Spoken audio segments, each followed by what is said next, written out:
If you've never had the internet, you don't know what you're missing out on.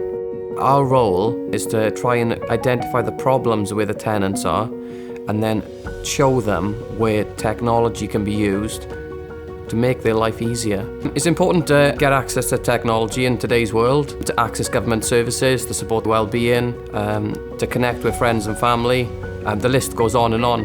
When we get referred a tenant who is completely digitally excluded, we'll go out to meet with them, address their problem, and try to meet that need where technology can fill that gap.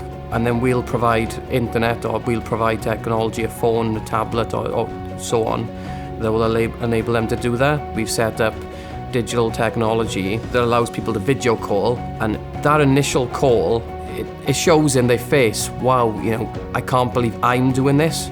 Not I'm having support to do this, but I can do this to help me when I feel the time's right. I find that quite rewarding for myself to be a part of that tenant's journey. It gives them that independence to go on and do that on their own, to self-learn. So Newydd Digital team have got a pool of devices that we can borrow to tenants, where tenants have expressed an interest in progressing their digital journey, however, are struggling to afford access to the internet and access to a device.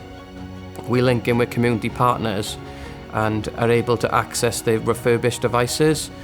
We're really keen to get our tenants digitally included, those tenants who currently aren't. It really helps around social isolation, accessing online services, shopping, banking. It really does help develop people's confidence. That can have a knock-on effect in terms of encouraging their children to get involved and their older relatives or friends. It enhances communication, obviously, and it can only benefit the community as a whole, I think.